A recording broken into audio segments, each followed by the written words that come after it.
Like, these girls are so annoying. And we are, but, like, here we are, and you're still listening. So thanks for your comment. Self-aware, at least.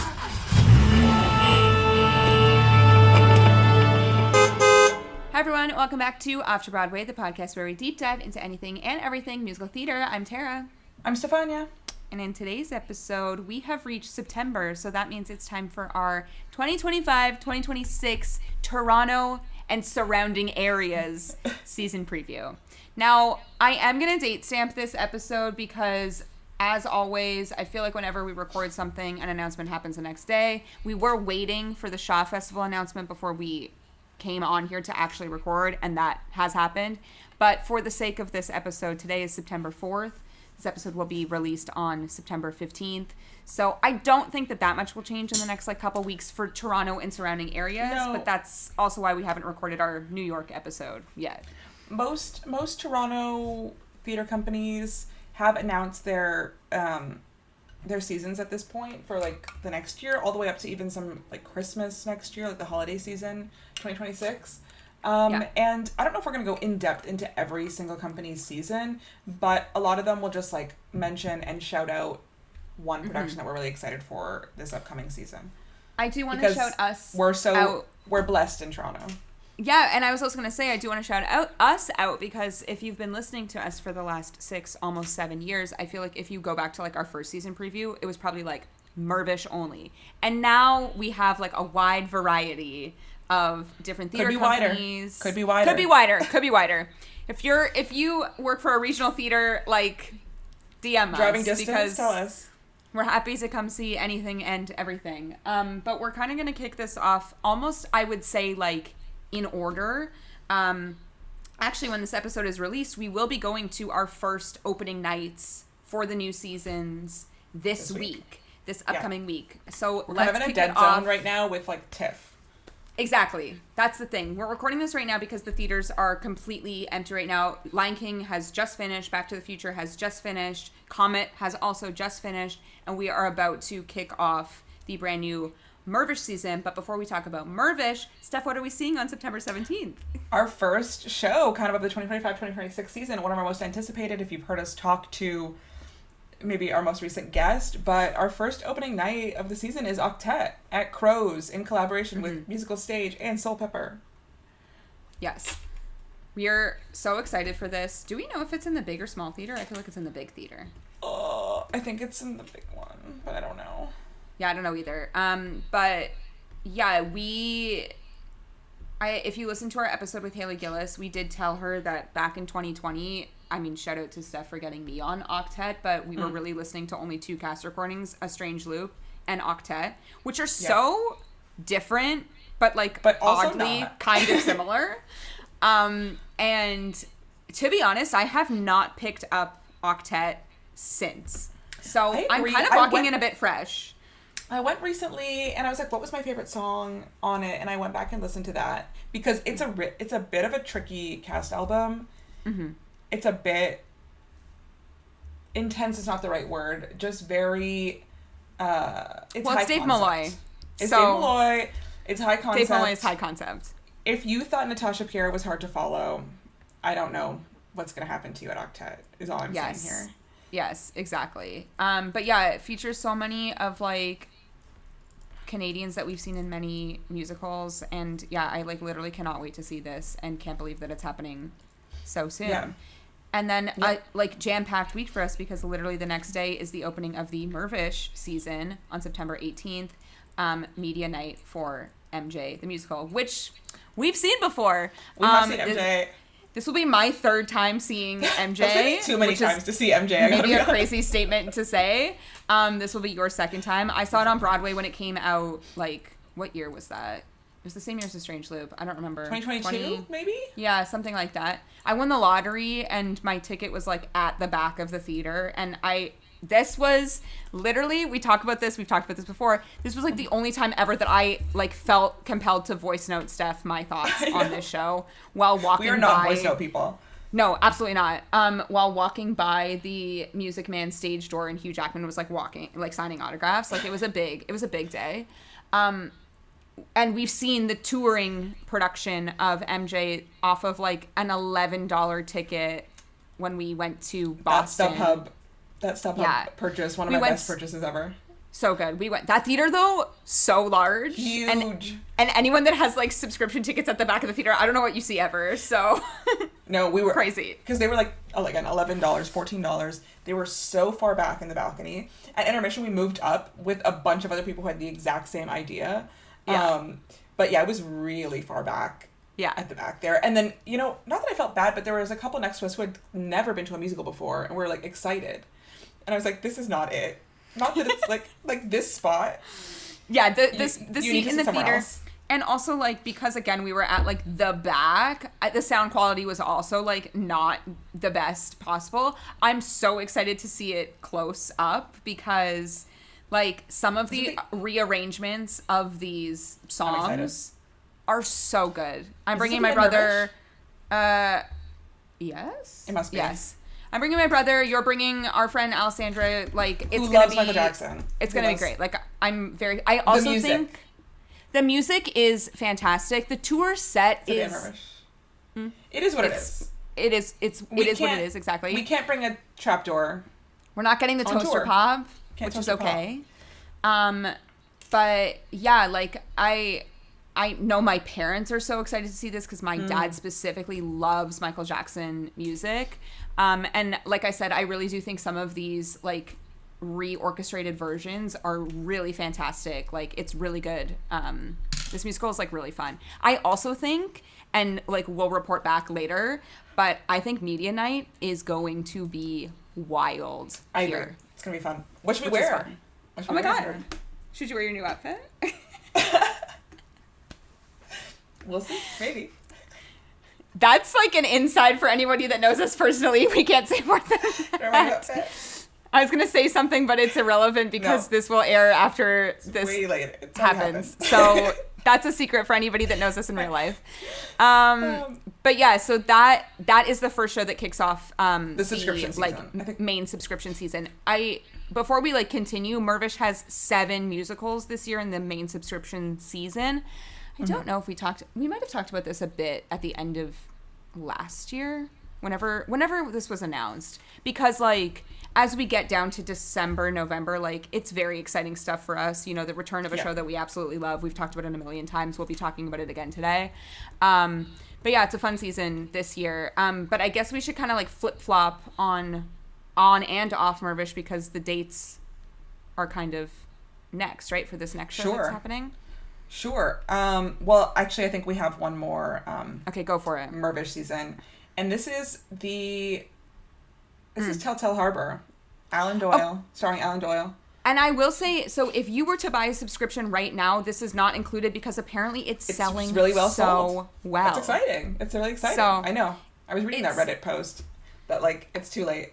I think it's either like right now or it was like a couple weeks ago it just finished or it's finishing a run at the Confederation Center out east. This is like the second or third or fourth like iteration of this show. We've been working on this for a long time. Alan Doyle's been working on this for a while. So Alan Doyle, if you're familiar from the band Great Big Sea, from Newfoundland. Yep. Tara, kick us away on Alan Doyle. I've met him many a time. He's a very nice man. And, you know, he seems to be pretty excited about this musical. And I think we had talked about this last year because there was a rumor that this was going to be in the main season. Yeah. And don't quote me, but I think you and I were like, it's not an off Mirvish? Like, that's kind of crazy. I would assume that this would go directly to off Mirvish, but no, it's at the Royal Alex, which is like the smallest house of the like main. It's giving Fisherman's Friends, which was also at the Royal Alex. It's giving Fisherman's Friends. It's giving Come From Away. It's giving Come From Away. Not. You know, yeah, I'm excited. I really haven't even touched listening to the music of this, so I'm pumped for this. Not at all. I've seen a couple videos, but that's really it. Yeah, I love an investment in Canadian original musicals, so I'm always excited when it's included in part of the Mirvish subscription. Like, it's exciting. Okay, now we flop over to Off Mirvish, to a Canadian production, a Canadian premiere. Well, I don't know if it's a Canadian premiere at this point, but a Canadian production of the Steve Martin, Edie Brickell musical Bright Star. I'm so excited for this. Like, Same. I've been sporadically listening to Bright Star throughout the years, and some of the music is really good. But See, what I've never really listened. excites me... And this I've is, like, never right up your listened. alley. You know that, I though, know. right? I know. I am a fan of Edie Brickell's one-hit wonder, What I Am. Do we think Steve Martin will be here for the opening? No. 0%. 0%. No, but what's really exciting about this, and kind of super timely to this episode recording, on the Toronto Star, I'm going to call him friend of the podcast, even though we haven't met him, but he has written about us. Glenn Sumi wrote an article about George Chrissa. The headline is "How this small town kid from Saskatchewan went on to be a leading man at Mirvish."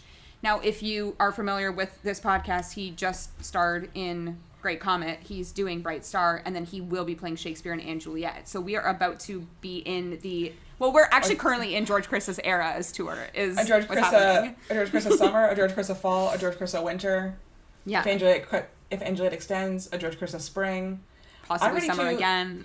I'm ready to see him on stage one time per month for... So true. Starting in July to I don't know when. When are our Bright Star tickets? Maybe they're in October actually, but no, not well. September doesn't really count because like it's a half month because of TIFF.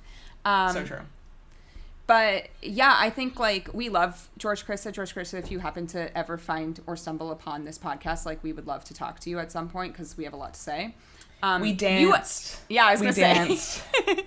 You have a special bond with George Chrissa. I have a special bond with George Chrissa. But yeah, I think it's again.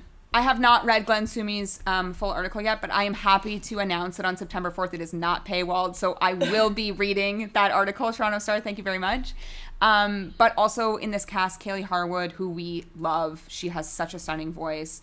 I don't know. I think like it's exciting to bring this show. It's been around for years, but I think it fits the like off Mirvish mold that they're trying to create. I think what's exciting about it is a collaboration with Garner Theatre Productions, and they are a theater company that focuses on actor musicians. So all the actors in the show will also be the band, and this is founded by Donna Garner, who was in Comet. The artistic director, who was in Great Comet. If you saw it, she was playing the violin. So this is like her like brainchild to create this theater company that focuses on actor musicians, and they're collaborating with Mirvish on this off Mirvish production of Bright Star. So I'm pumped. Yeah, super fun. And it will be at the other CAA theater, the small theater. The CAA, not the CAA at Mirvish. Exactly. Okay, moving on. Are we sticking with the Mirvish train here? Should we kind of just like get out the rest of the year? There's so many for the rest of the year. I think we have to finish Mirvish right now. I feel like finish at least the subscription season. Okay, let me keep moving on the subscription season, and then we'll hop back to like some of the like bonus shows. Sure. But then the next subscriber show for Mirvish is Anne Juliet, which is how we feel. We're back. We've said this before, but when we went to go see it in New York, we really thought that was the final time. And then Mirvish said, no, it's not. And you're welcome. If I see it 3 times, it ties my most seen show of 6. It's going to happen. 7 times. You know it's going to happen. So I need to see it 4 times to make Anne Juliet my number 1 most seen show. It's hard, and this is going to sound crazy, but someone was like, if you could only see one musical for the rest of your life, what would it be? And I was like really hemming and hawing, and I was like, but what else can give me what Anne Juliet can give me? And I wouldn't say it's my favorite show ever. Shocked. I would not say it, but like, but sometimes the serotonin boost joy. that it gives you. The serotonin boost. You laugh, you cry, you feel great. So I would not. So many friends of the podcast are in this cast. We cannot wait. I know. We're really excited. We're so excited for this. Yeah. So that is like, there's a lot more to say, and I think we will say more on this. But you'll be hearing about this. You will be hearing from us. Probably as you said, like probably once a month until July. Well, I'll be there once a month. Like, I this is a direct message to Mirvish. If you do not work for Mirvish, like you can move on. We need a sing-along. Yes, because remember how iconic it was for 6? Like, we need the first sing-along. time at 6 when it started, and we all started singing, like immediate tears Cried. rushing down my Yes. down my face. And then we went to the second sing-along too. We went to both sing-alongs. And so Mervyn, and Juliet, start from the beginning. Every month, a sing-along. Yeah, let's do it. So and if you need help getting people in that theater, we can help you. We're here to help. Can we host? This is me pitching myself. I'll be Melissa Grillo. Remember that? I'll be Bill Coulter. Exactly. Telling people when the scenes are happening, we're silent. Yes. When the music is on, we can sing. Exactly. No, and on that track, we did go to the Anne Juliet summer soiree a few months ago, and we did specifically speak to our Mervish contact and just let them know how much this show means to us. So, yeah, sorry, but we're not going to stop talking about this forever. So, prepare to be sick of us. Prepare to be sick. Okay, hopping over to something I actually think I sort of predicted, because we're back to Off Mervish. Yeah. And this is a show that I'm actually excited about because I have not seen this. This is a Best Musical winner at the Tony Awards. I know you saw it, but I haven't seen it. It's the Best Musical winner at the Tony Awards, and it's Kimberly Akimbo starring who else? Louise Petrie. Lulu Pitt. Lulu Pitt. What a star. That's not her Twitter handle anymore, but well, it is. It will be forever. Forever. Lulu Pitt. Kimberly Akimbo, and I remember years ago, I was like, picture this, Louise Petrie and Kimberly Akimbo, and it's happening. So this is another exciting one because it's a co-production with the Segal Center, just like Titanic was. So it'll be in Montreal in November, December, and then it will come to Toronto in January, February at the CAA Theatre. We talked about this. Not on the mic, I don't think, because we had been talking about where can we do a potential theater road trip in Canada, and we knew that this was going to be in Montreal, and I was like, Montreal in November is a really risky road trip because it could be snowy and dangerous and a long drive. What about the train? So true. Via Rail, hit us up. Via Rail. Let's go. But we're joking about Spawn. No one sponsors us. No, but if Euro wants to hit us up, I will not say no to that. They have to be listening to do that.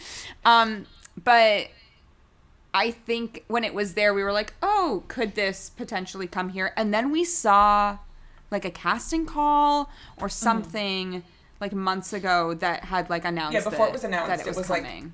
We saw the casting call Montreal, Toronto, rehearsal, and we're like, okay, this is coming. And it was they weren't looking for Kimberly, so exactly clearly this has been cast. So I also think it's a good collaboration with the Segal Center because Titanic was so exciting. This is not part of the Toronto and surrounding areas, but I don't know the exact dates, but the all French version is happening of Titanic in Quebec, Montreal, I'm not sure, and Véronique Claveau is reprising her role as Celine, but in French. So if you are a Quebecois listener, go see that because I'm sure it's going to be incredible. I think it's at the Segal Center again.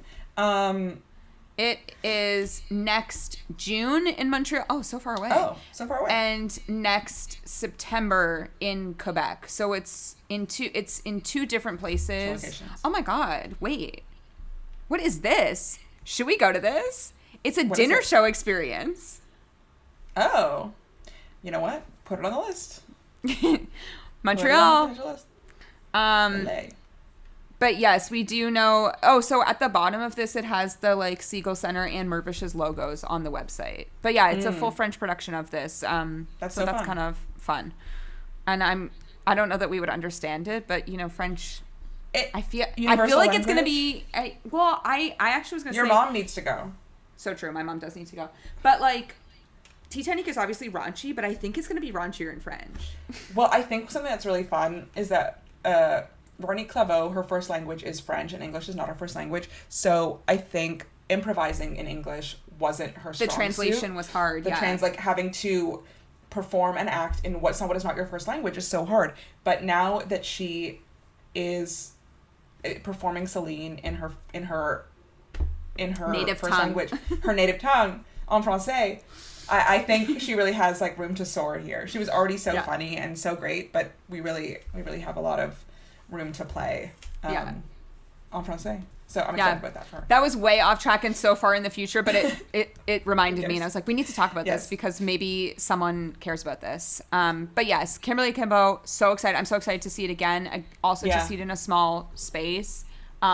get ready to sob. I cannot wait. It's interesting because I've heard like mixed reviews because I know you loved it, but some people do not like it. Like Ariana, my friend who also loves musicals, she saw it in New York after it won Best Musical and did not walk away a fan. So I don't think Shara loved it either. I think she thought it was like fine. Whereas I loved it, and then both my brothers saw it, and it was their favorite show they saw that trip. Bryn loved Kimberly Kimbo. Yes. There's a lot. Yeah, it is interesting. I don't know. I mean, you'll still cry even if you don't like it. You'll still cry. I know. I'm an easy target. I'm an easy mark. And I'm excited to see who else is in the cast because there's some really good. Yeah, and there's some like really good like pivotal solo moments. So I'm excited to see who we fill that out with. You know, she's busy, and I haven't seen the show, but like, where's Julia Pulo? Where's? Oh my god, it's like one of the kids. Yeah, great. Yeah. Love that. Where's the like biggest character I would say to cast is like the mom, and who was the like the aunt. So like Ali Mozzie and Bonnie Milligan. And like Justin Cooley, like who's gonna be the main boy because he's very important. I know a lot of people I'm thinking of are booked and busy. So what about our favorite people from Spelling Bee, like from Shifting Ground? They're the right age for this. That's so true. I love that. Yeah, great show. I agree. So I don't know. Let's call some people up. Yeah, very fun. We'll get to you Shifting Ground in a second. Yes. Okay, back to Mervish.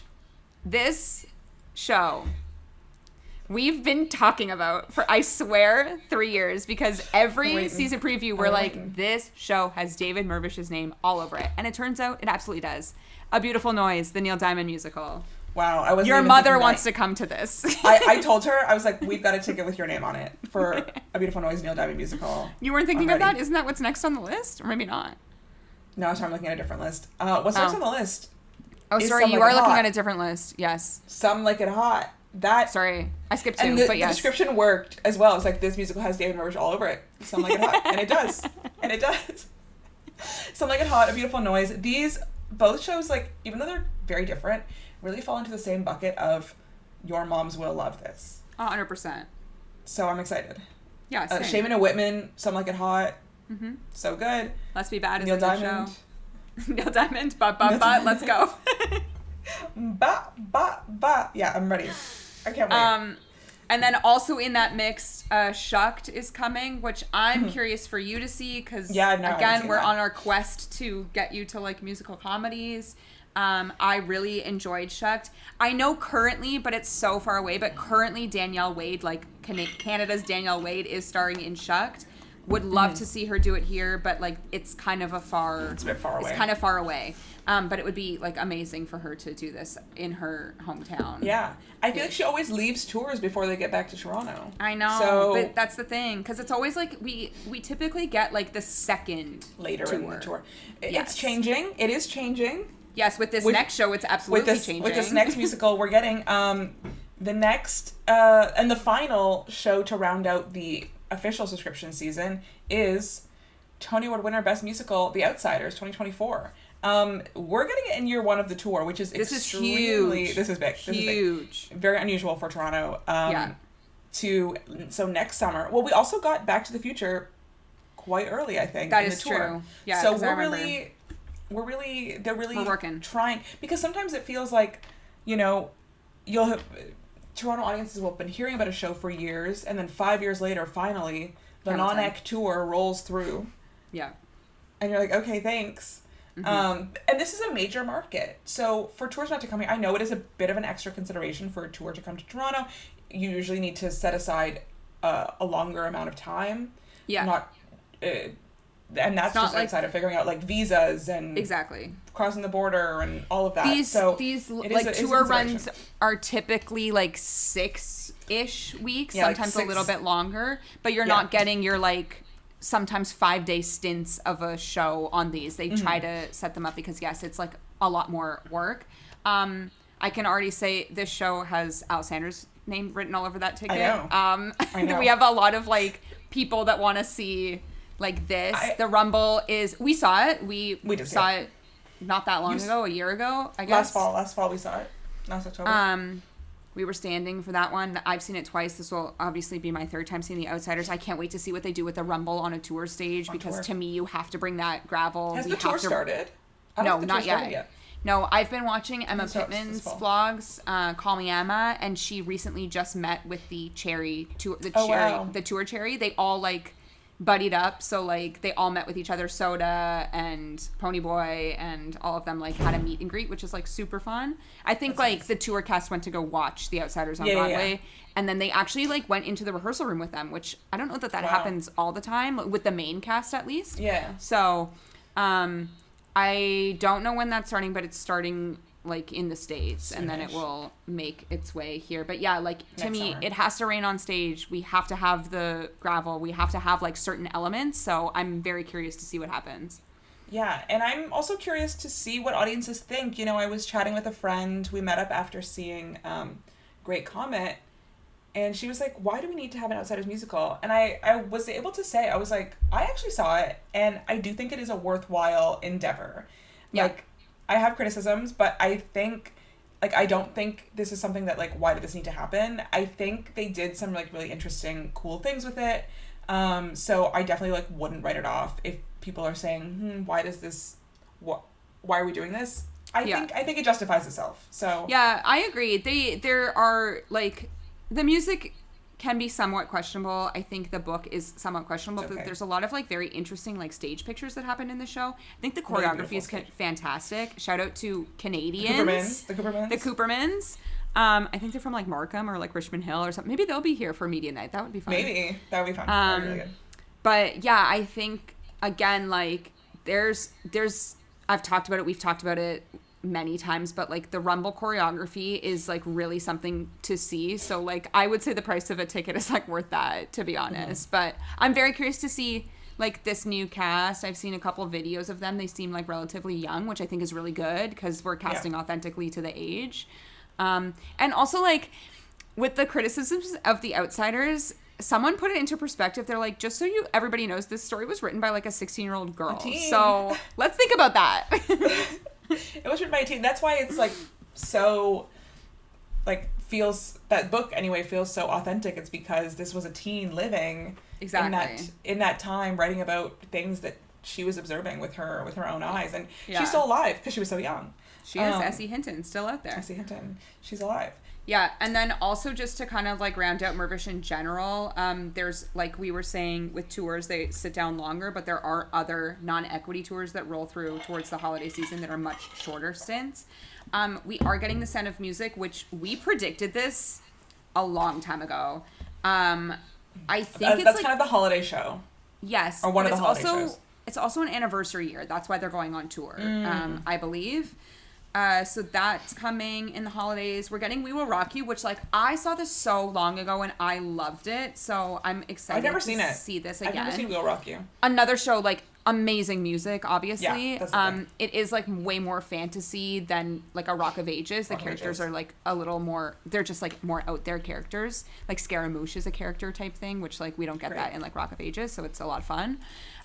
We are getting the tour production of Mrs. Doubtfire. I like don't really care, but like I'll see it. Like we would love to hear What the Hell in person, because why not? This was a non-equity teen singing What the Hell. What the hell? And then this final one has not been announced On the by website. Mirvish, but it is on the tour website, and I'm going to pull up the date Give because us the it exact says dates. Toronto, the CAA at Mirvish Theatre, July 7th to July 19th, 2026, Water for Elephants. Now, here's a I'm show that excited. like, do we I'm need excited. this? This is one that like, do we need a Water for Elephants musical? And I saw it, and I don't know that we need it, but I think you pointed never out saw to it. me that the like circus company from Montreal is I think it's part like Seven Fingers. is I don't know part if they're of like part of the non-equity tour, but so true, they but are- they are part of the like Water for Elephants family. So yes. I don't know. It's like it's a fun show. I think it will. I actually think it will do really well here with like our audiences. But yeah, not officially announced yet, but it is absolutely on the Water for Elephants tour page. So Yeah, so we'll see keep what your happens. eyes open. We'll see you next Keep your eyes summer, peeled I for that guess. one. But yeah, that closes that's what out we've got Mirvish. for Mirvish. Unless they like announce like little holiday shows here and there, but yeah, that's There like will the main definitely season be stuff. bonus shows that we don't Throughout. know about yet. Yeah. So keep your eyes peeled on that. We're very lucky that Mirvish really, they hustle for bringing in to keep those theaters filled as much as possible all year round. So yes. There's so much we don't know that's coming probably in the like winter, spring, summer months that's yet to be announced. So yeah. excited. I also, and I think we've talked about this previously about like them, you know, really listening and trying to get a younger audience. This season specifically, they nailed it. This is really good. Minus like MJ and A Beautiful Noise. No, you gotta it's really you gotta appeal stuff. to exactly. You gotta appeal to the older crowd subscribers, but everything is, as you just said, like super current. So I actually think this is a really, if you're like newly coming into the Toronto theater world, this is a really fun Mirvish season coming up. Like I'm really excited about so many of these shows. So many of them I've already seen and I can't wait to see them again. So it's exciting stuff. What I will say, one criticism here is 3 of the 7 subscriber shows are jukebox musicals. But the subscribers love a jukebox. I know. And then we also have like We Will Rock You as a bonus show, which is a jukebox musical. So yeah, something to think about. Something to think. Yeah. But you know what? Okay. Let's move on. Where should we go next? Where should we go next? Okay, maybe Stratford? Let's do Stratford and Shaw. Because I really have nothing to say about Stratford because you've heard us talk about Stratford. We've really gone in on the Stratford Festival already. So let's just do a quick recap of the musicals, and then maybe we'll just list out the rest of the shows for next season, just so I that don't have them, but if you have them, go for it. I can get them. Great. I know the musicals, so I can give you the musicals while you give the us the musicals. As we've talked about on previous episodes, we are getting the very soon return of Something Rotten, which was in the 24-25 Stratford. Is it? No. Was it 24-25 or 23-24 Stratford season? 23-24. Well, there is no 23-24. Like they so just true have because it's only like It's only it was in the 24 season. They go spring to fall, so yes. it's just last year.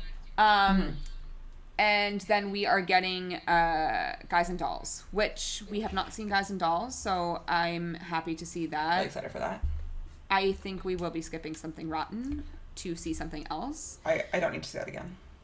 And yeah, I'm not going to say more than anything that we've said before other than it's so soon to bring this back, and I just don't know that it was really absolutely necessary. It is. It is really soon. I know, and I know there's a million. I still love you, Stratford Festival, but like, let's think. I know there's a million different factors into deciding shows that are programmed every season, and you know, as we complain, there's so many things that like we'll never know about the reasons why this is happening, and we do know that Anthony Cimolino, this is his final season as artistic director, so they wanted to bring back some of his favorites, and also moneymakers for the festival. So I do understand it, but it's so soon for Something Rotten. And also, both of those are going to be directed by Donna Fior. So right, great. Let me read through some of the other plays that are coming. Oh, sorry, and one more thing: the Guys and Dolls is like they did it in 2017, so it's a remount. Yes, it's another remount, but I do think that's meant to be a new production of Guys and Dolls. We will see. We'll see. Give us the West End version. The immersive. Round. I agree. Give us the immersive. Yeah, well, like not whatever happened to that, but why did that never move? Have any movement? Yeah, I don't know. But you know what? This is not the time. No. Okay, here are some of the other. So the Shakespeare's, we have The Tempest, directed by Anthony Cimolino. We've got A Midsummer Night's Dream. We got Othello. Honestly, these are some of my favorites. I love Midsummer Night's Dream and I love Othello. Like in terms of Shakespeare's, those are pretty basic to love. But so maybe instead of Something Rotten, we'll see one of those. We have Saturday, Sunday, Monday. Waiting for Godot. Everyone's doing Waiting for Godot. I know.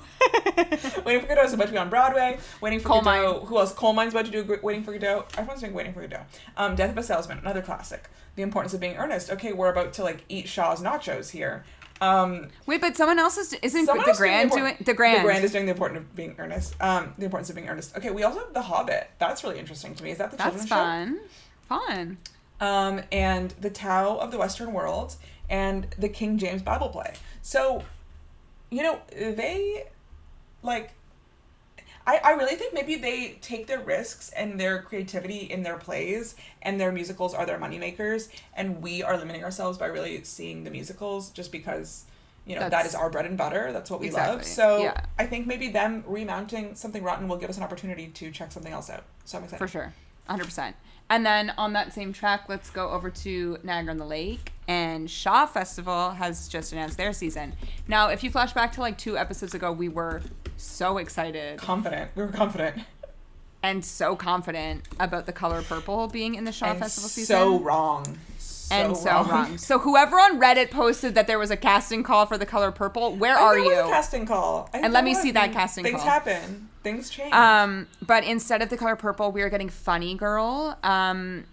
This is like an interesting choice for me because I do think that this will draw an audience. But yeah, we've never seen it on stage. We watched the movie. We did an episode.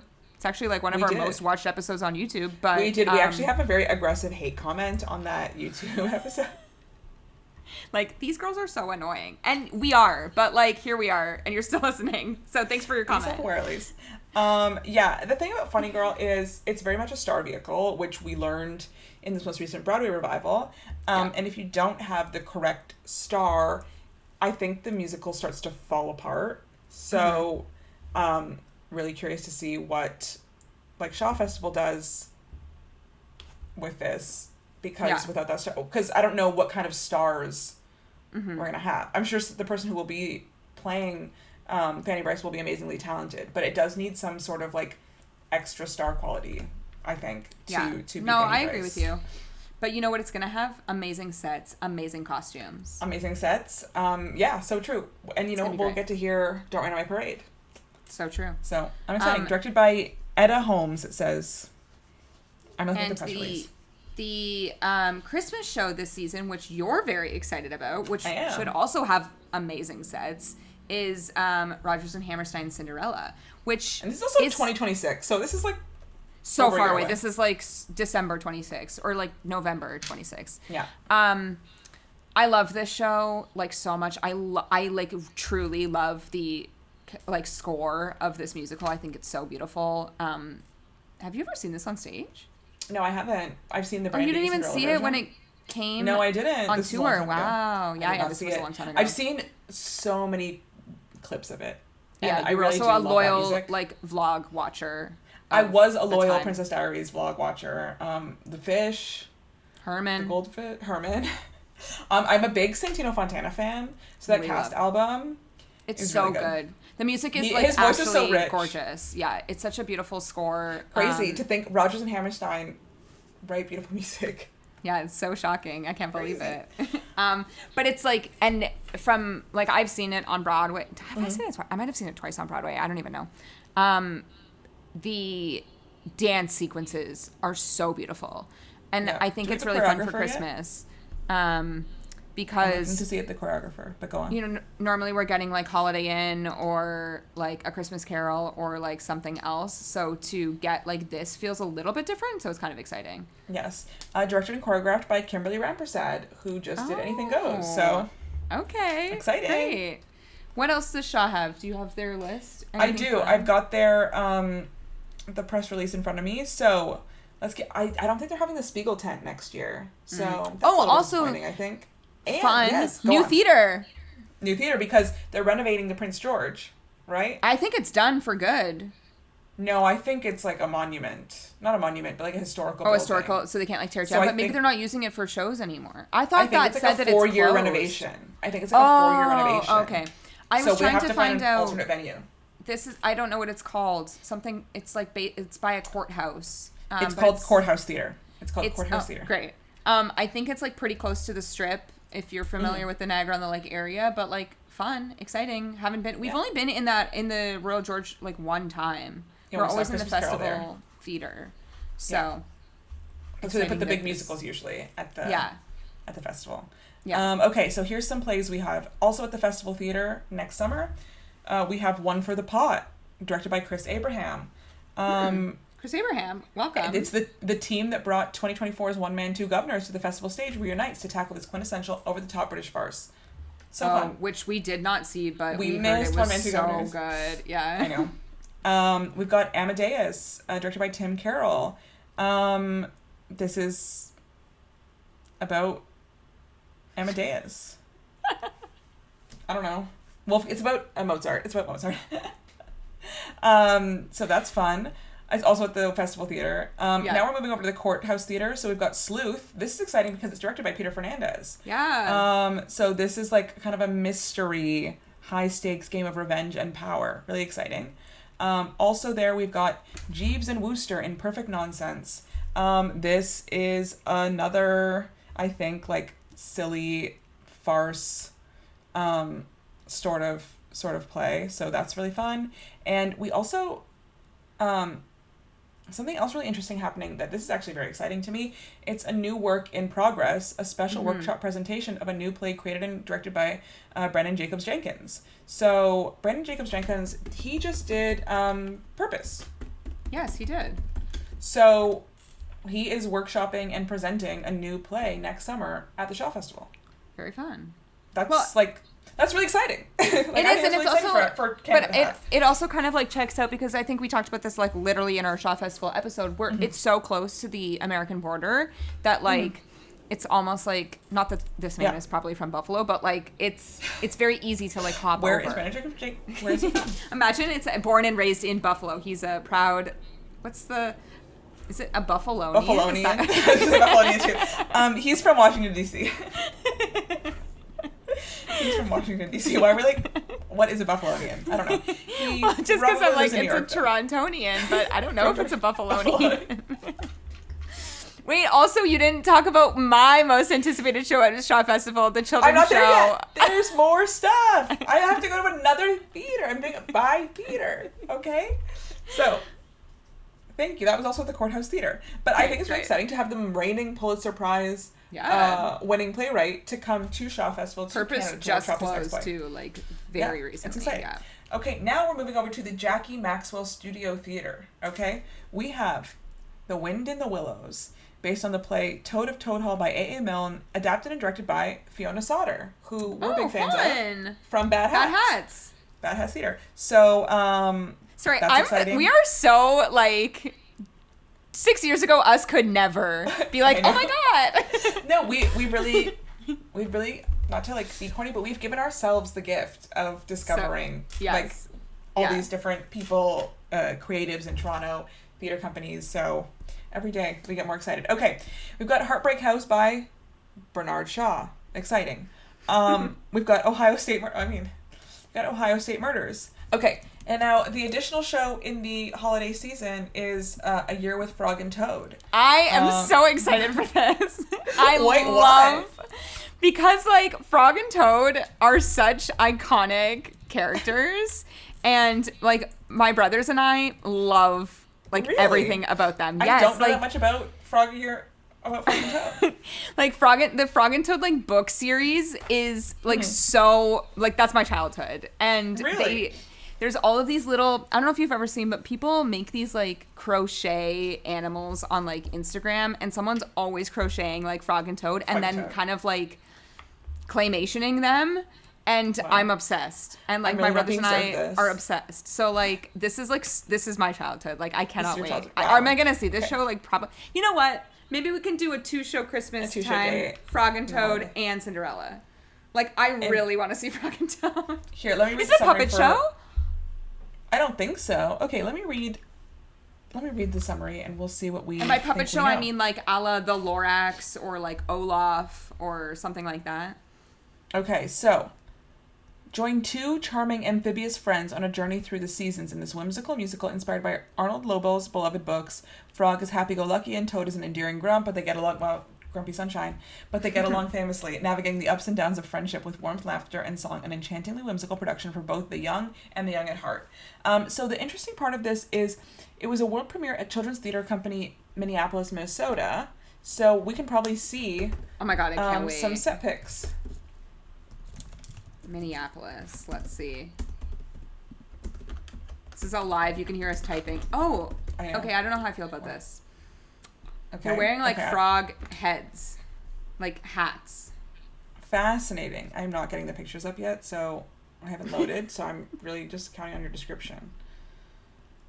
Okay, images. Which I'm not really giving much, but it's... Huh. They're kind of just like two men. They're not really wearing like Yeah, they're kind of just like two men giving Frog and Toad. But like, do you see the what are they supposed fourth to be picture where the people are wearing like frog hats? I don't think we looked up the same thing, so that's probably why. But if you look up like... Are you on Broadway World? Oh, no, I'm just on Google Images. Okay, I see like a man. This is really good for... Okay, that's cute. This is really good for a podcast. Save this photo and put it up right now. Just like be like, bang. Boom. Okay. But just now go look at like Frog and Toad book series and tell me that you've never seen these two frogs before. They're swear, not two frogs. One is famously a toad. Tara. Sorry, Frog and Toad. Yes, I know. But I swear, when we went to the Strand bookstore, they had like the little, like the little. Or, I don't want to call them stuffies because they're not really stuffies. They're like knit. I don't know. I love them. Their relationship is so funny. Yes. Is there a snail? Their relationship is so funny because one is so grumpy, obviously. That looks so cute. Yeah, I loved Frog and Toad growing up, so looks this adorable. is like very fun for me. There's like crows. Yeah. Anyway, if we ever see this, maybe we'll talk about it, but that's not for like over a year from now, so keep us accountable. Okay, great. Let's move on to... I don't even think we talked about them last year, but welcome to the Grand. We're going to talk about your season. Well, I'm excited about the Grand for probably one specific show. The non-replica production. The non-replica production of Come From Away. I'm pumped. I'm Very really excited. We had a non-replica production of Come From Away at the Muni this summer. Yes. Mm-hmm. And while I'm sad that the national tour ended and then it closed here in Toronto, what I'm excited for is that it means that we are giving different directors and theater companies and actors like opportunities to interpret Come From Away in a different way. Like, I'm excited to see different versions of this show. We were like teased. The Grand did like an Instagram announcement months ago with like just the logos of shows that they were doing. And at this point, the Muni production hadn't been out yet. So to us, this was like the first like announcement of like a non-replica production of Come From Away. It's just crazy to me that like we're at this point that we're getting non-replica productions. Like it doesn't feel that old. It's so new, but here we are. We also, well, I guess we started to, that. And also like, it just made me think of the non-replica Dear Evan Hansen that's at the Muni that you were like obsessed with this summer. The videos. I was. And then also you're like, the actress playing Evan's mom sounds amazing. I'm like, yeah, it's Jackie Burns. So I forgot about that. Obviously. You were like, she sounds crazy. Who is that? It's Jackie Burns. What a star. No, other shows that the Grand is doing, The Play That Goes Wrong, Frozen, which like I'm surprised that Frozen has not toured through Immersive Space yet because they did like a Broadway in Ottawa situation, the non-equity tour. Then like now Citadel has done a production. The Grand is doing it. They also just did one. My friend went to go see it. I think I told you about this in Winnipeg at the like largest open air theater in Winnipeg. The production of Frozen.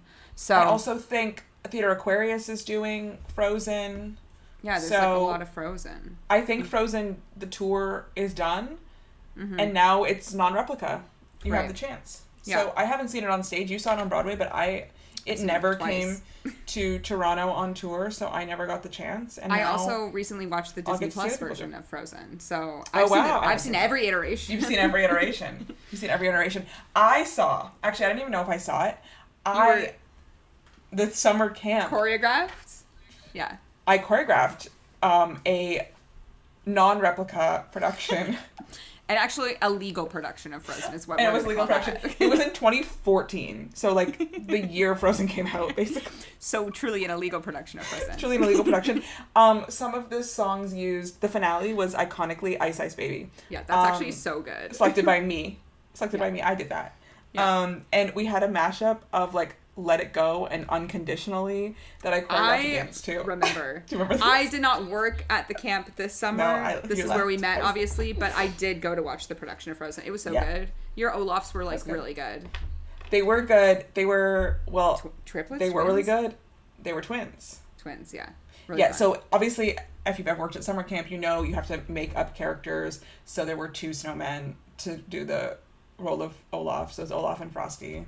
I was gonna say, I actually they were don't know played if by people twin brothers. know, because I think this was, well, I mean, I'm sure it's not exclusive to, like, Ontario, Toronto, Vaughan, specifically, theater camps. But, like, the way that we do theater camps here is that there's, like, 3 acts, so there's actually different casts for each third of a show, which, when you're me, at the time, writing the musical, it's very difficult to write for, like, 60 children when it's, like, a 10-person show. And we're triple casting so you're it. making up characters at this time. Exactly. But yeah, it was a cute production. But yeah, everyone's kind of doing Frozen. And everyone's, like, gonna be doing Frozen, I feel like, forever. Yes. It's It's gonna be there forever. I was wondering, this is, like, off topic now, and if anyone's gonna bring it, it's probably gonna be Mervish, and it will probably be next Christmas. But Beauty and the Beast is going on tour, and I feel like that could come back, because it's an anniversary year. So that kind of feels right. Of that for us as well. Unless it's actually part of, like, the next season, which is also possible. But yeah, I can definitely see that coming here, because again, a crowd pleaser, we just got Aladdin last season. Exactly. So yeah. Okay, let's keep going here. So let's move on to, we never talked about Canadian Stage, which their show is actually first. I kind of moved them to the bottom here, but let's do Canadian Stage. Slave Play is kind of like the first thing that's happening in September. I think it's like end-ish of September 20-something. We should probably send an email. I know. But this is exciting. It's not like new, but it's relatively new to bring something like this. We got Fat Ham last year from Canadian Stage, which we really liked. I thought that was a really good production of that show. So I'm super curious about Slave Place.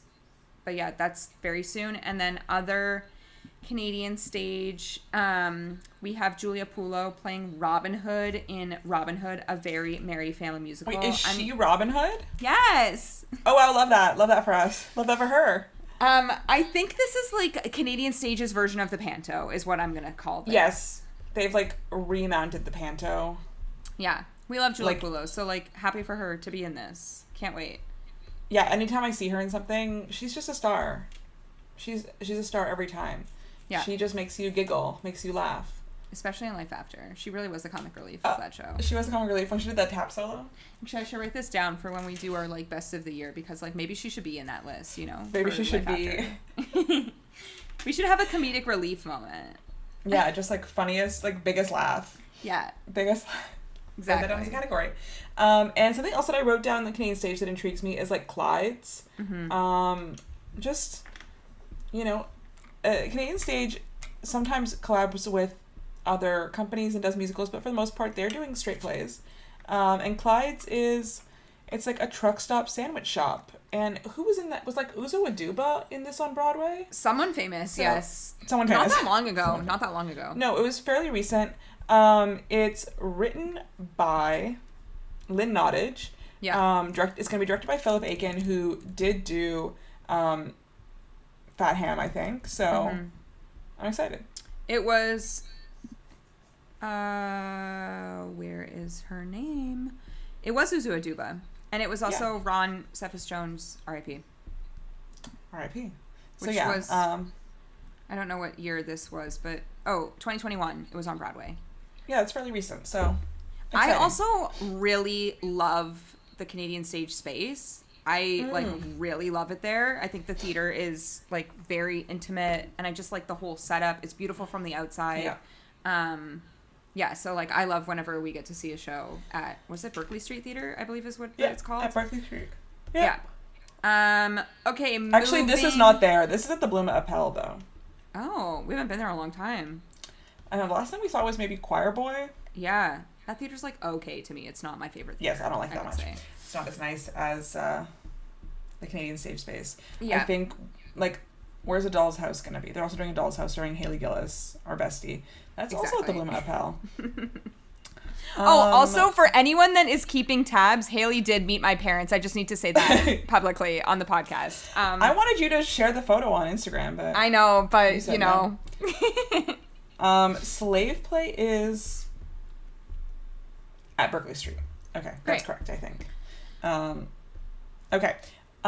Let's go to the kind of, like, joint seasons of Crow's Theatre musical stage Soul Pepper. They announced earlier this year that they were kind of going to be joining forces in their shows this year and putting the power of like multiple companies marketing and production behind all of the shows. And if you subscribe to one company, you get perks at the other companies as well, which I think is like a really exciting collaboration this year.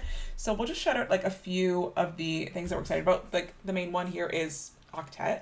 Yeah. Which is coming up so soon. Musical Stage has its usual, and that's a collab between, again, Crow's, Soul Pepper, Musical Stage.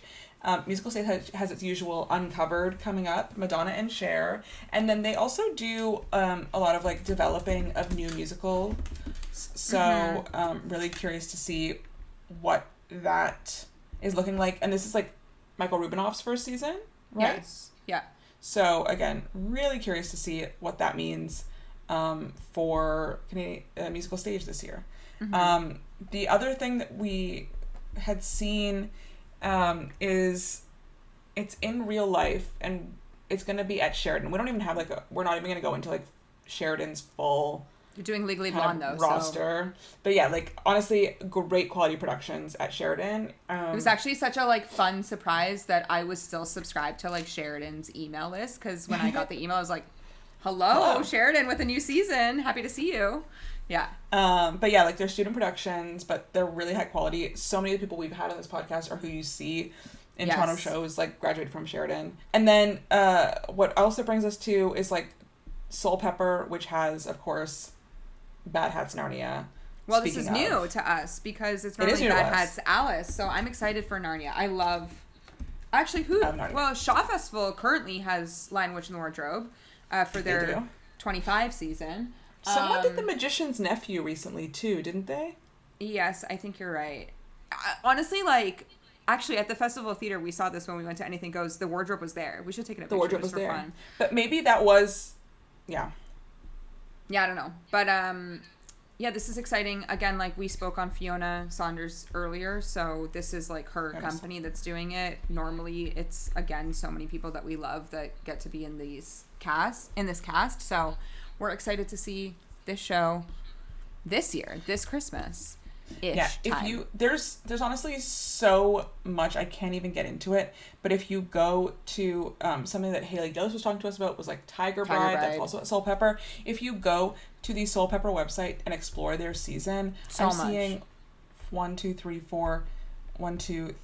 16 upcoming shows, and a lot of these are collaborations as well, but just like really, really exciting stuff. The Comeuppance by Brandon Jacob Jenkins this fall.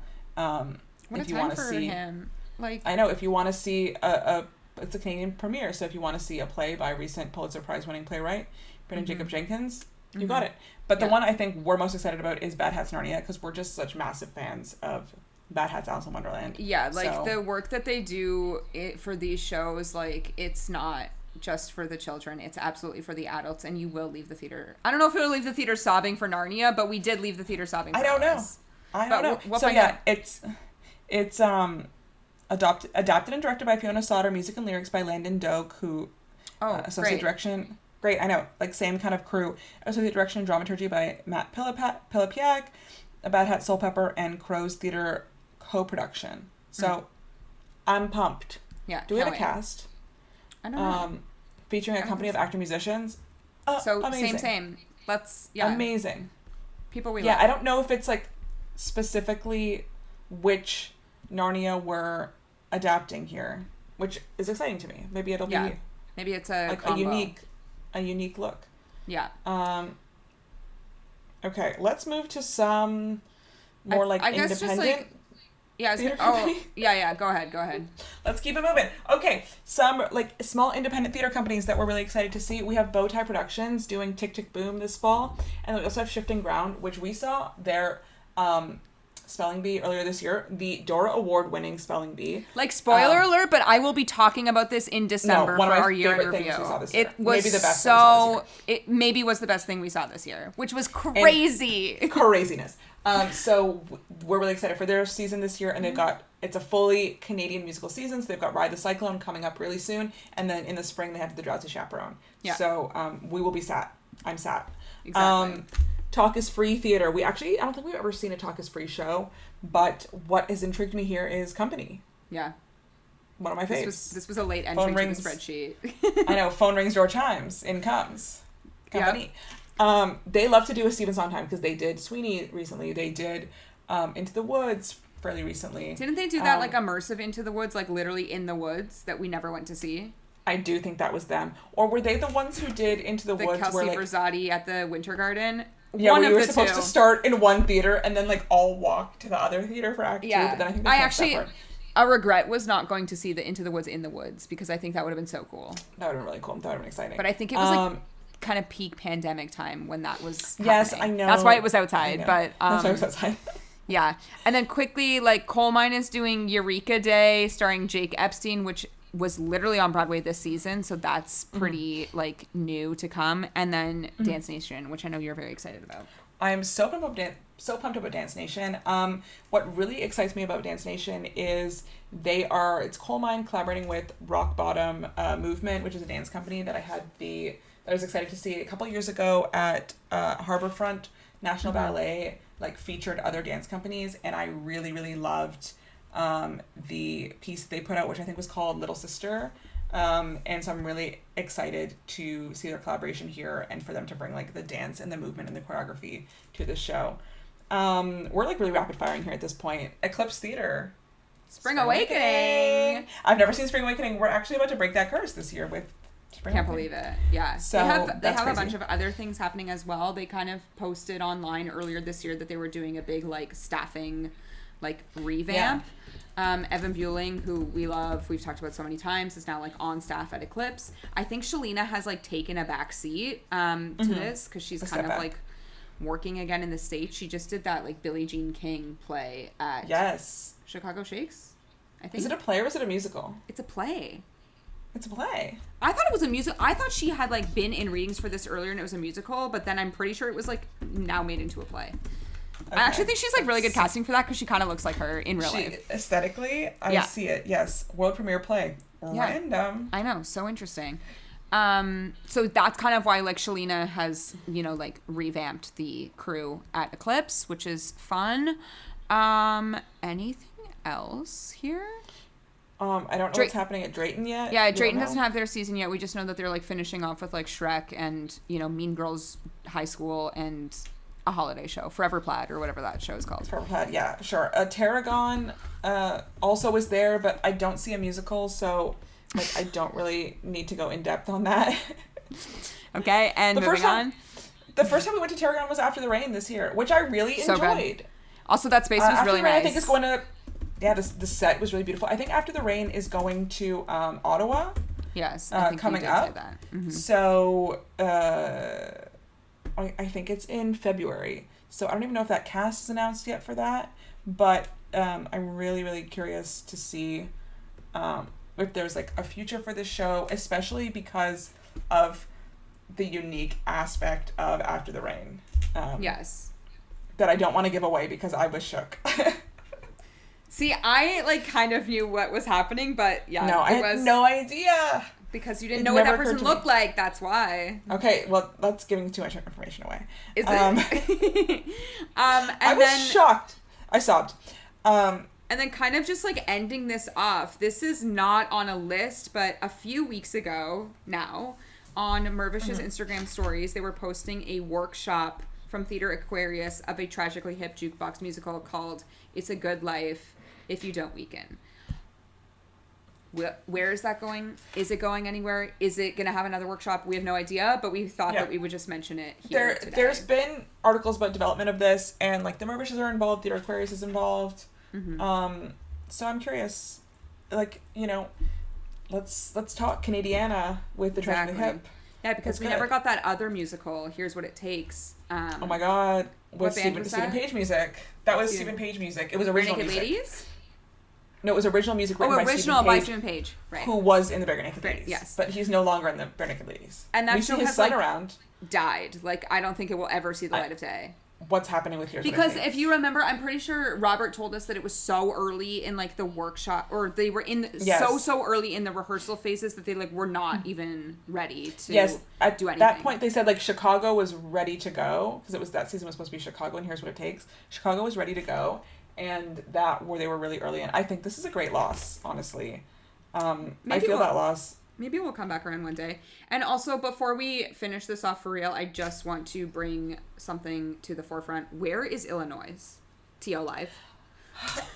Where is Illinois? I need to contact somebody, okay? I need to email somebody. Because what's going on?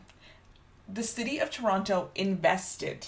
I know. No, they might have. My tax dollars, I think, went to Illinois. T.O. Live invested in Illinois with the promise that it would come to Toronto? Which we always thought was, like, such a weird thing, because why would it come, like, after the Broadway run to, like, have a premiere in Toronto? Also, like, it was a weird Illinois wording. End up touring? I don't think it did. It kind of, like, came in, flopped slightly, and left. It's really hard because, like, it's a really unique show, and, like, I mean, there are amazing dancers. You can find so many amazing dancers, but, yeah. Okay, the website just says final performance was August 10th. Like, I've got nothing here. Okay, so farewell to that, which is really tragic because, like, I love Sufjan Stevens. I love that album. You love Justin Peck choreography. I love Justin Peck choreography, actually. That's the truth here. So yeah, and my tax dollars went into this, so I would we think, I don't know. I would like a tax write-off. And you know, like, that's the only thing that I think is like a running, like, maybe well, it's never going to come. I think it's dead. But we don't really have like a running show like we do for the Broadway season preview, which we will be speaking on in our next episode. So we have to, you know, just bring something up every once in a while. But like Sing Street is actually alive, so can't wait to talk about that in our next episode. Sing Street is alive. There's hope for Sing Street. I think that's it. But again, like we are well aware that there are so many other shows happening in the city of Toronto. So this is like just scratching the surface. But these are like the companies that we are looking at, kind of on like a daily. Please come to our comments. Like, recommend more theater for us in Toronto. We're always looking for some like fun things. Also, I think I said this at the beginning of the episode, but like if you work for like a regional theater, like we want to hear about it. So what's I'm looking up Transcendance. Oh yeah. Oh, we saw Ophis. Let's see, you know what we are probably going to see at Christmas time? Oliver at Wave Stage. So we'll shout that out as well. Wave Stage. Yeah, like community theater, we're down. Shows, okay, like all they've got, they just have previous productions. They don't have upcoming productions yet. So Transcendance. That was a crazy experience. That was a really unique experience. Yeah, I really, really enjoyed seeing that. The dancing was beautiful. If I had one critique, if I had one note to offer, do a curtain call. Let's all bow. Like, the audience needs that catharsis. Didn't they bow? I swear they bowed. No, they literally left. They literally just walked off stage. And then the, like, kind of MC for the evening was like, thank you. I was like, okay. Like, I just walked up 15 flights of stairs for this. You can't even, like... Can you believe I had to dance in 2 shows this year? Maybe I should put that on my list for performance of the year. You. Me and Ophis. Me and Great Comet. Like, please, help me. Yeah, Tara doesn't want to do it. Tara's always like, no interaction. I mean, I was not chosen for Comet. Vanessa went straight to you for true. Comet. But in Ophis, the man did come to me, and I was like, no. And we went back and forth for a while of me being like, no, and he was not letting up. So then I pushed Steph onto the dance floor. I was like, okay, this needs to end, please. But that actually wasn't even the funniest no interaction. The funniest one was when we were like running through the hallways, and I was just like running with the X on my body, and the guy was so like mad. Someone just hand to you, and you're like, no. That was crazy though. I feel like if Ophis had if we had been walking through for like maybe 15 minutes, I would have been more open, but we literally just left the room and someone like tried to grab my hand. It was like, I don't know what we're doing right now. We just got here. Yeah, that was crazy. Yeah, that was kind of like our first foray into like immersive theater. Or interactive theater. Yeah. So yeah, like I don't know like what Masquerade they're doing next. Phantom, if you're listening. Invite us. Call us. But yeah, so I don't know what they're doing next, but like I'm curious, I'm interested. I would love to Actually, attend. if the team from Masquerade actually wants to set up in a warehouse in Toronto, like I will help you put this on. So let's go. Do you have millions of dollars, Tara? Absolutely not. But like Toronto loves the Phantom of the Opera. So Toronto does love the Phantom of the Opera. Toronto does love the Phantom. So and like the Mirvish Theater's allegedly haunted. So like we could do something about this. I don't know if they have enough space. Should we do the ghost tour with Royal Alex? When is it? I don't know, but I think don't know if they still offer this, but they used to offer this. That would be fun. That would be fun. Anyway, we're like really off track now. Yeah, we're just yapping now. Yeah. An hour plus into this. Exactly. There was a lot to say. We had a lot to talk about. Anyway, that is like in a roundabout way what's happening in Toronto and the surrounding areas for the 2025-2026 season. As we've kind of said all the way through, there's like a lot of exciting stuff happening, at least with like the bigger companies. So yeah, it should be like an interesting year. And like, I cannot believe that we're about to kick this off in 2 days. Like the new season starts literally now. So it's very exciting stuff. Yes, I know. I'm pumped. I love this. It's a new year. It's a new year for theater. Yeah. So I'm excited. Our year starts in September, not January. That's how it works here. It does start in September. So yeah, that is our season preview part 1. And it's now time for our obsession of the week. Okay, Steph, what do you have? Okay, this is less an obsession and more just kind of like a shout out to something that I've been following along on Instagram, and I haven't gone, but I am a fan from afar, and I have to shout out like Belt Toronto. Oh, wow. I can't believe it's taken this long for you to talk about that. Like, I'm like low-key obsessed. We've never been, but there are some girls in Toronto who have been fostering a community of theater lovers, and so they host karaoke sing-alongs at, I think, Track and Field Bar mostly, of musicals, and I think the next one they have going on is High School Musical 2. What date? What's the date? September 25th. Okay, that is the next one. That High is School the Musical next one 2. That's so specific. I know. That is so specific. And then they usually, if you go on their Instagram, they'll do what the song list is. And you know what they're going to close with? Huma huma nuka nuka apua ah. I would go just to stand in a circle and hold hands and sing every day. I know. My friend said this to me. She's like, should we go? I actually don't think I can make that day, to be honest. But like, I would go. I was like, sorry to my brother whose birthday it is that day. Like, we gotta go. Does he want to go? We used to go ham to every day.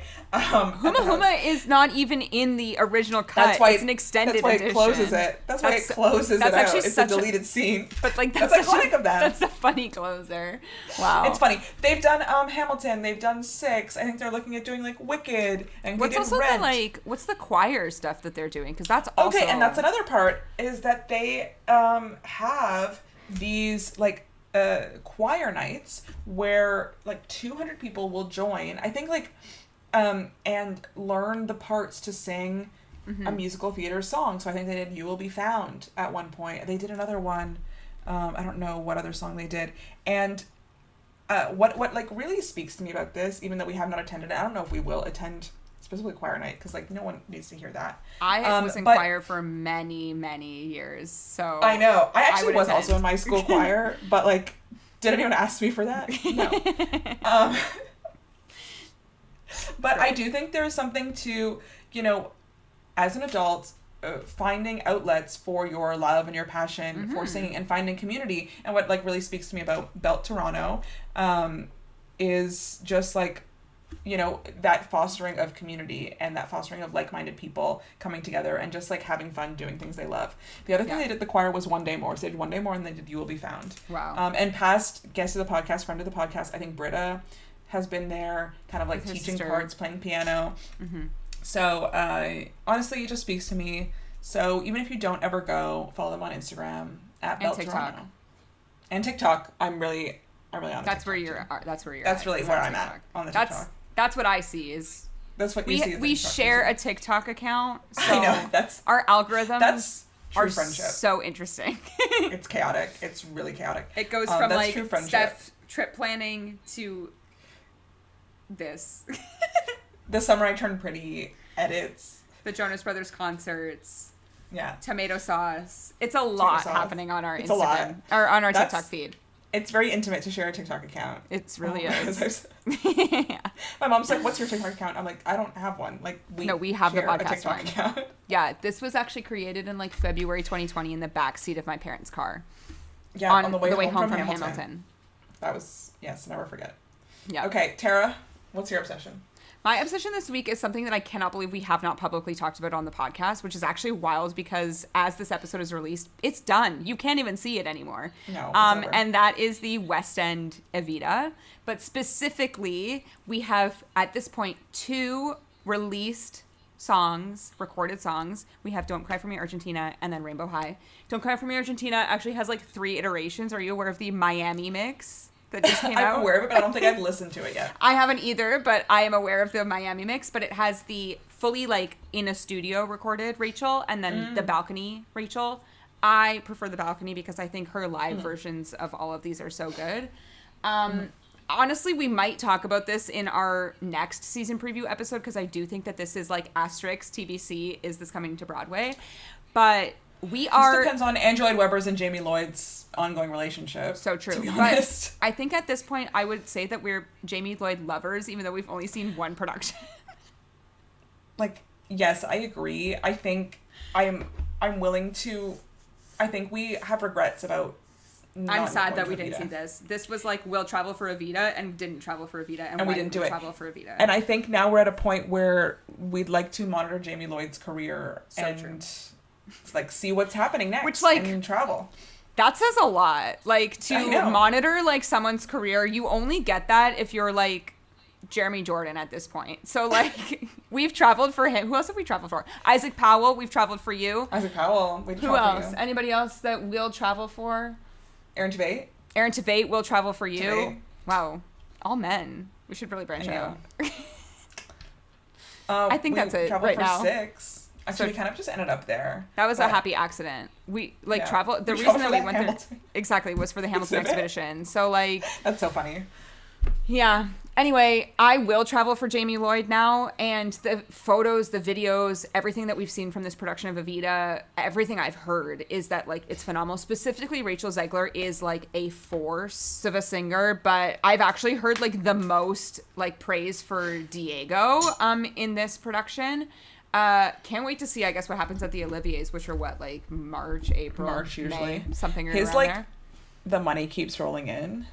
So good. Oh, so good. Evita Pero! Like the way he like it's so The thing that we did hear about this production is that like if you're not familiar with Evita, like you really will be like, what the hell is happening here? But that's kind of like, you've talked about this before of like Jamie Lloyd expects you to like do the research, and also he uses the celebrities like to their celebrity, which I think is like super smart in his casting. Anyway, for the sake of this episode, because I think everybody has listened to Don't Cry For Me Argentina, I will be putting in the newly released Rainbow High because we all need to hear Rachel's version. It's actually like unbelievable. She's one of the best singers. That's what they call it. I swear the reviews. You can keep going as I'm saying this, but I swear so many of the reviews were like she is a once in a generational singer, and like that is high praise. Who has a voice like that? Really, it's unbelievable. Who has a voice like that? What did I say to you? There was one it's time. So clear. I think I said to you because like her parents like attended like a very early performance of Evita, and I was like, imagine being her parents watching her in a theater and be like, that's my daughter. Like insane. Yeah. The vocals are insane. I saw an early screening of West Side Story. Remember that? Oh. I saw it like before it came out, and me and my mom went because my mom loves West Side Story. And we came out, we're like, this movie was amazing. Yeah. And you guys thought, you're like, but I was like, no, this was great. I'm just picturing like Pedro Pascal going to see Evita, and then Rachel's like doing the impression of him being like. No. That's the thing too. It's like all the celebrities have gone out to see this. It became like such a hot ticket on the West End. She just announced like very recently she's doing 2 concerts at the theater, like, and sold out immediately. So like she is the it girl right now, and like deserved. Like her vocals are absolutely outrageous. And so I'm gonna choose Rainbow High for my obsession, but like go on TikTok and look at the balcony scene if you have not watched it, because it's iconic.